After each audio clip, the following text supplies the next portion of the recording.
teenagers are going home hungry and don't have any food outside of the school system.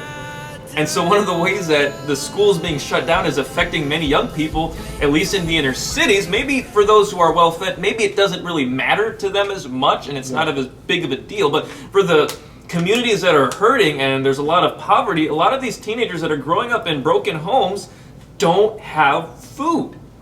Christian actually had kind of a experience with this with the organization he's with. Christian, why don't you share a little bit about that? So in our organization, one of the main things that we provide, one of the things that we always say we will bring is dinners, because we never know the situation in these students' house. We don't know what's going on, and there's situations where we literally have to come in and help the family to get themselves supported, because they can't really do it. Like, for example, a family member died. They don't have money to bury the family member, to do a funeral for them. And this goes even to their food, to the basic necessities, to having a bed. Literally, all these things, sometimes they don't have it. They don't know. There's been students that have come to by the hand that they literally have been sleeping on the floor. Yeah. And these students, it's normal to them. They go to school. It's normal to them, but it shouldn't be. And people have been treating it as normal this entire time, like they don't know any better. So I've even seen many of our parents go into a food pantry that we have in the same building. Yeah. And it shows how much there's a need for this. Yeah. There's a clear need that continues to go on and continues to grow, and people keep ignoring it. Yeah. Almost like it's absent-minded on it. And not even just now, but even back then, I remember growing up and just really, the only thing I ate was bacon.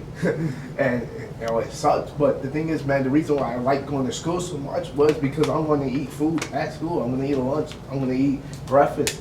And so, yeah, man, it's just like, even not even now, but even back then, it's the same status. It's the same status from where in 2015. It's the same status where in 2015, in 2020, still youth don't have food to eat, and still youth don't have things to buy or any clothes or anything. Yeah, I think what's interesting, TJ, you mentioned earlier, you said that a lot of it is a lack of care. And friends, I want to pose this to you here. The reason why the coronavirus is causing so much panic is because it's not because it's regulated to a certain neighborhood or a certain community or a certain demographic. What's dangerous about the coronavirus is that it can affect anyone.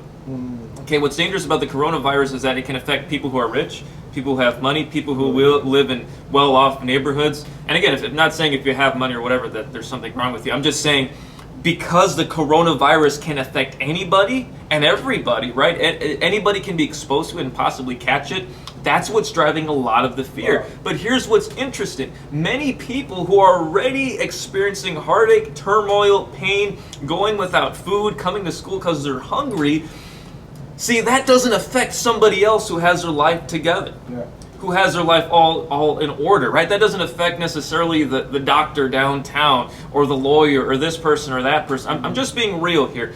The reason why I feel, correct me if I'm wrong, this is my opinion, but I feel like a lot of the issues that our inner cities are facing, not even just inner cities, but even third world countries, okay? Yeah. There's been issues going on in third world countries, India right now, Africa, poverty-stricken places where people are starving. That's not that big of an issue, hear me, because it's not affecting people in power. Because it's not affecting certain individuals. And because it's not affecting certain individuals, it's not being taken that seriously. So you know what? The kid that's going to school hungry, relying on the school to give them their lunch and their food, isn't even seen as that big of an issue. Because guess what? A lot of other people can keep going on with their life as normal. And that's sad. I think the coronavirus has been exposing a lot of fallacies in our culture and in our society. It's exposing a lot of people's hearts. You know, a lot of the panic that's being driven by these people. What does it show? It shows that they do care. Not necessarily about their neighbor, not necessarily about their friend. A lot of these people, they could care less what happens to the other person. What do we see when the person's buying all that toilet paper for themselves? It shows that they care about me. Yeah. Okay? And this coronavirus, in my opinion, has been exposing the me mentality. Wow. And so, just kind of going back to the title even, what will it take? What will it take to show mankind how messed up we are, how selfish we are? It takes a virus to expose so many of these things that are going left unnoticed.